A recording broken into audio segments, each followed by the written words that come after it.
Hindi raw nakausap ni Vice President Sara Duterte ang amang si dating Pangulong Rodrigo Duterte isang araw bago ang kanyang ika-80 kaarawan. Nagpunta raw si VP Sara. Ito batiin muna natin si Digong. Digong, happy birthday sa'yo. Pagaling ka dyan, magpalakas ka, masaya kami dahil nandyan ka. Huwag ka na munang bumalik ng Pilipinas. Para ma-enjoy mo yung iyong bakasyon. 'Di ba? Magpakasaya ka lang. Andito lang kami. Andito lang kami sa Pilipinas. Diyan ka. Ha? At happy birthday sa'yo. Happy birthday na lang. Mabuhay ka hanggat gusto mo. Ha? Mahal na mahal ka ng mga viewers ko. Oh. Kaya, masaya daw po. Masaya to sila na ikaw ay nandyan. 'Di ba? Relax ka lang. Magpagamot kung may sakit. Para umaba pa yung buhay mo. Lahat naman tayo tatanda, lahat tayo mamamatay. Kaya ang gawin mo, huwag kang magpa-stress. 'Di ba? Diyan ka lang. Dito lang kami. Kay Veningen Prison sa Netherlands kahapon. Hindi para bumisita pero para kunin ang nasa 4 na maleta at isang Sabi ni Aguila, PDP lang sa Kalam, vote straight. Oo, wag kang mag-alala, Aguila. Oh, PDP walang laban. Iboboto namin papuntang Inidoro 'yan. Oh. Totoo 'yan. Susuportahan natin yung PDP walang laban papuntang Inidoro, i-flash po natin. Ha? Magsabay-sabay po tayo.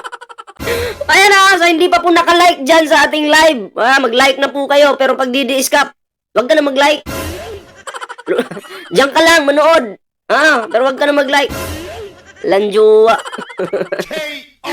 Tuloy. Bayan Box. Mga gamit daw ito ng dating Pangulo na hindi pinayagan ng pasilidad na maipasa sa kanya. Mga gamit. Anong klaseng gamit? Maraming klase eh. Ano ba yan? Damit, kulambo, toothbrush, Colgate. Ano bang klaseng gamit yan? Nagtatanong lang tayo Ilang saglit pa pagkatapos makaalis ni VP Sara, dumating naman ang common law wife ng dating Pangulo na si Ba't nandyan si Hanilet? Di ba sabi ni Hanilet kay General Torre wala siyang passport? Bakit nandyan siya?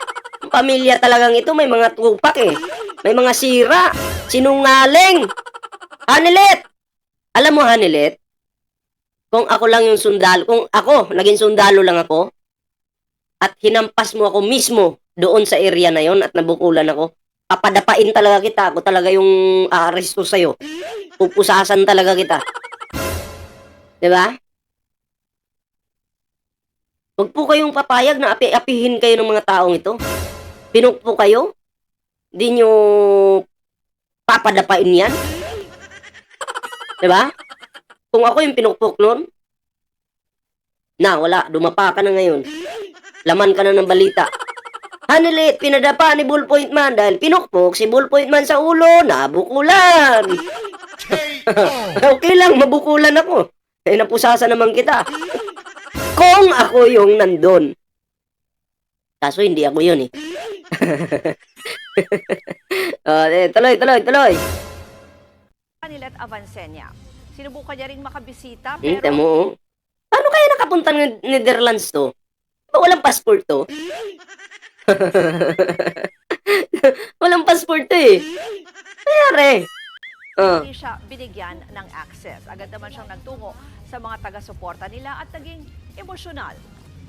Kasunod dito, nagpaabot naman ng pagbati si VP Sara sa dating Pangulo via video message.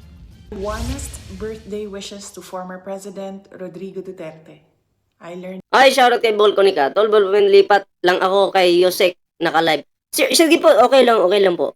Resilience and courage in your exigence. Thank you for teaching me the value of education. I wish you love, good health, and happiness. Happy 80th birthday, Papa. Ulitin nga natin. And courage in your exigence. Thank you for teaching me the value of education. I wish you love, good health, and happiness. Happy 80th birthday, Papa. Oh, Parinig kita sa mukha eh. ang sweet naman.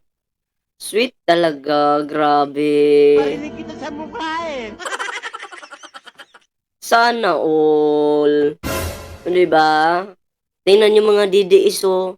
Sabi ni Digong dun sa kulungan, habang buhay, ako nito'y makukulong. Si Digong nando na sa Netherlands, di na makakalabas yan. Tulungan nyo naman si Digong. Kasi ang sabi nyo nung mga time na yon na mayabang pa si Digong, sabi nyo, subukan nyo yung ICC. Subukan nyo lang ICC. Mauuna muna kayo sa amin. Bago nyo makuha si Tatay Digong. Sabi pa ni Philip Salvador, kakalat ang tingga sa lupa.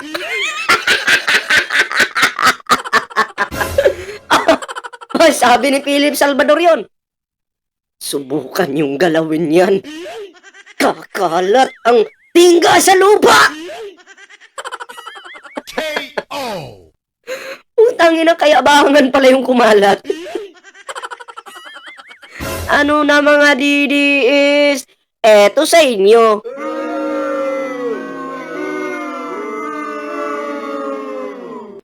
Isa pa nga.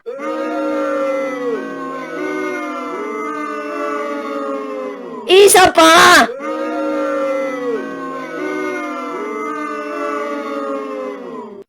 Yan kasi tas sinishare pa nila yun. Yung kakalat yung tingga sa lupa. Subukan yung galawin yan. Kakalat ang tingga sa lupa.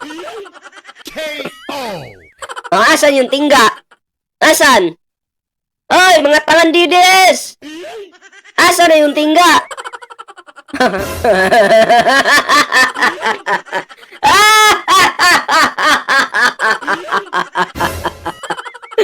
Ay, ang saya-saya.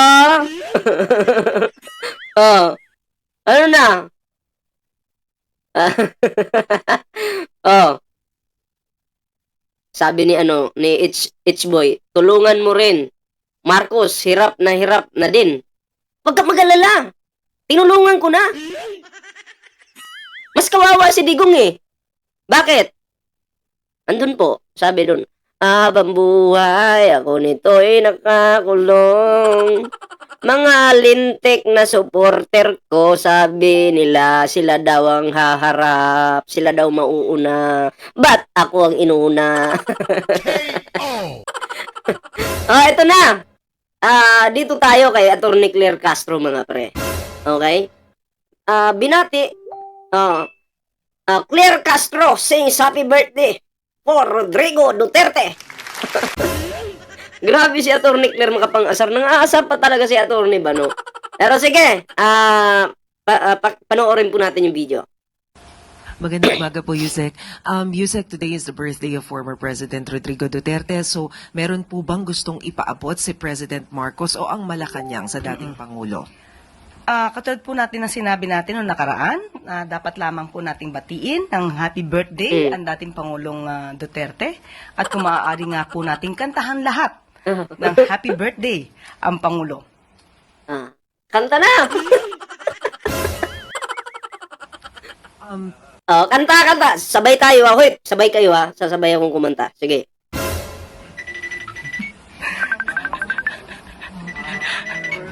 Day to you. Maiksi lang. Happy birthday. Wait lang, may tumatawag lang, May tumatawag lang.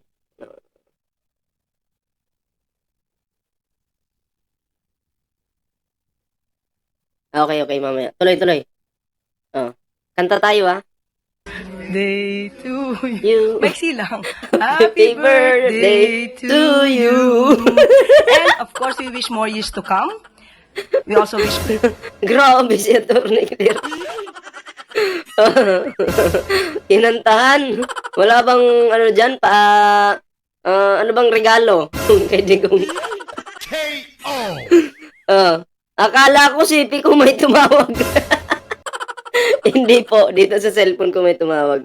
Okay, wait lang ah. Okay.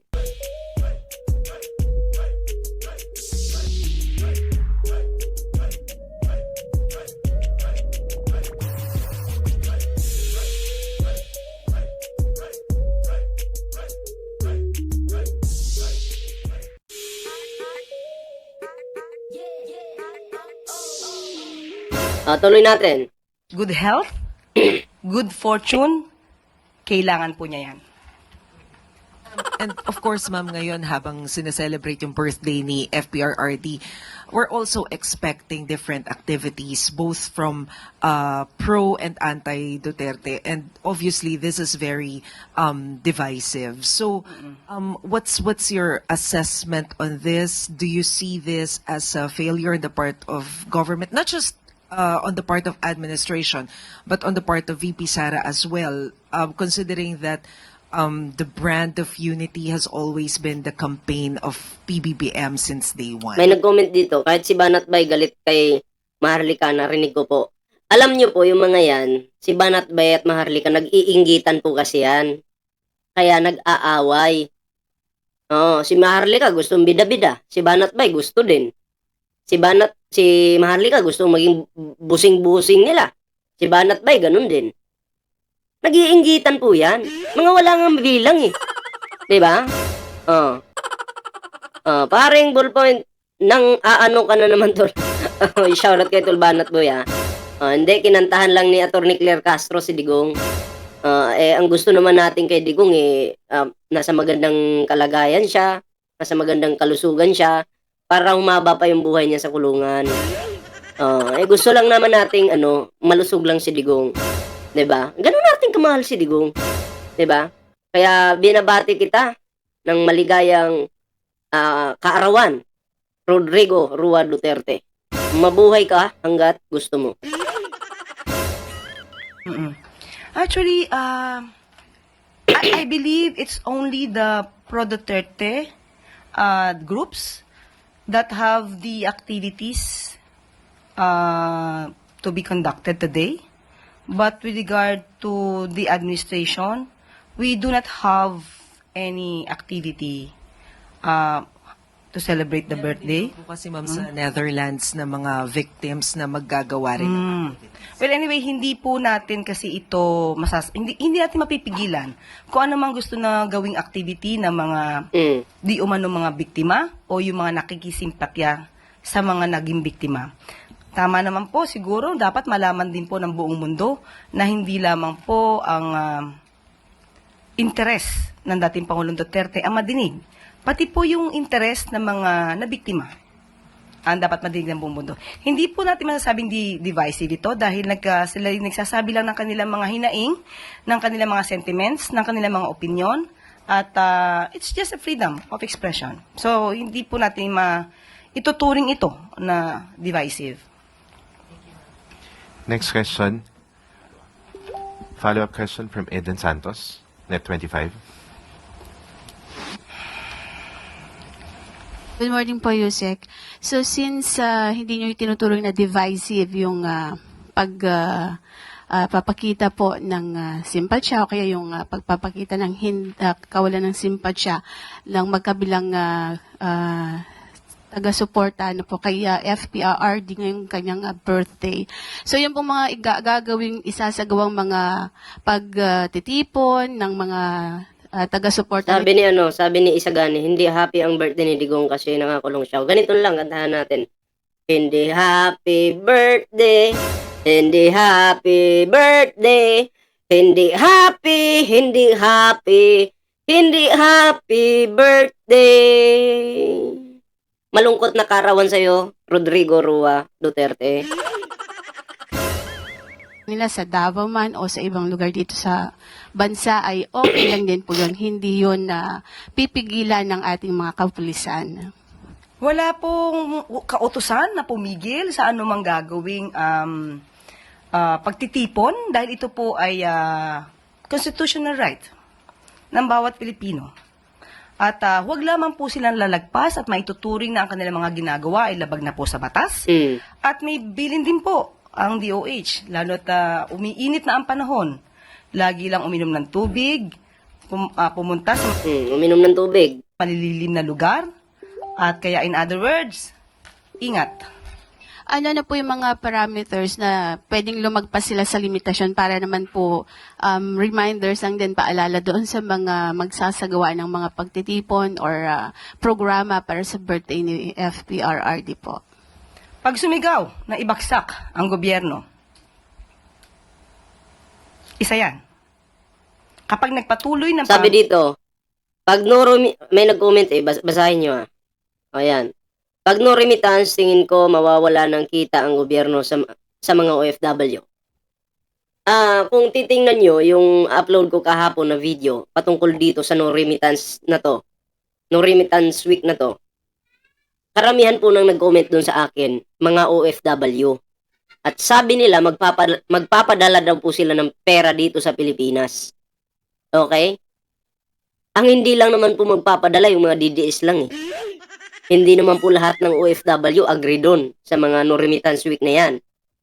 'Di ba? Oo, karamihan po ng support mga dilawan na mga OFW, mga Marcos, magpapadala po sila. Dahil siyempre, hindi naman po pabaya yung mga yan sa kanilang pamilya. Ayaw po nilang magutom yung pamilya nila. 'Di ba? Kaya magpapadala po sila. Pero itong mga DDS, dahil pabaya ito sa kanilang pamilya, walang pake, kahit magkagutom-gutom na yung mga anak nila, kahit mamatay yung anak nila, kahit may sakit yung anak nila, mamatayan, walang pake yan. Mga DDS yan eh. 'Di ba? Basta lang, mas mahal daw nila si Digong kumpara sa pamilya nila. Ayan, mga tanga eh. 'Di ba? pananalita para to sow fear, i-promote pa yung hatred sa government, bordering the line of inciting to sedition. Dapat alam po nila yan. Dahil sila naman po ay pinamumunuan ng kanilang mga leaders, so dapat alam nila ang kanilang limitasyon. Ang bawat responsibilidad ay may kaakibat. Ang mga DDS, ginagamit nila.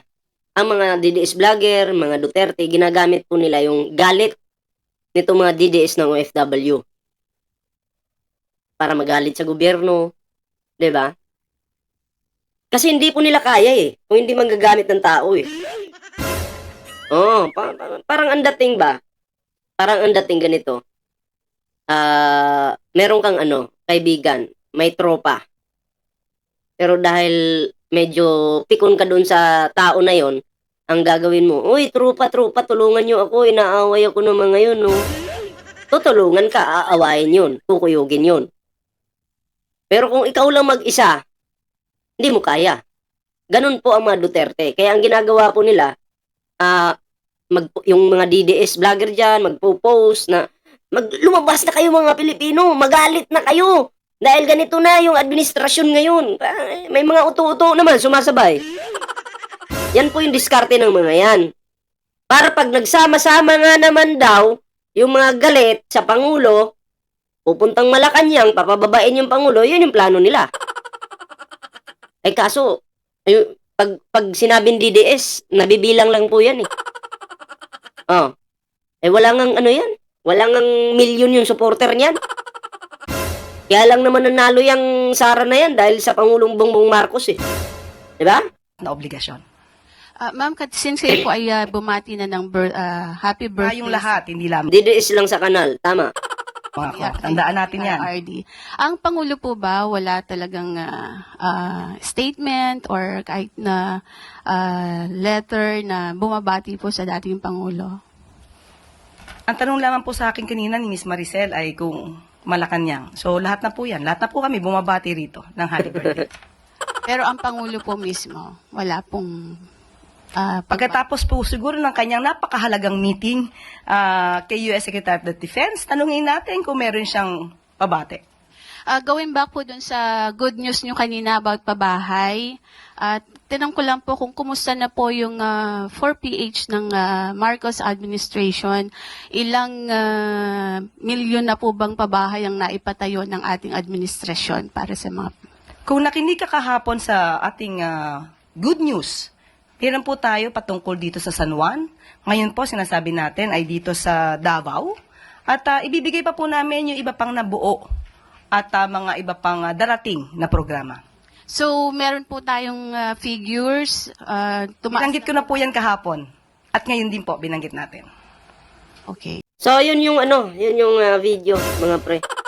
Ayan huwag niyong kalimutang mag-like sa ating live ngayon. Libre pong mag-like dyan. At least nakakatuwa lang kasi kinantahan ni Atty. Claire Castro Sidigong ng happy birthday. Happy birthday. Diba? Magpakasaya ka lang, Digong. Masaya din kami na nandyan ka ngayon. Importante, ang mahalaga. KO.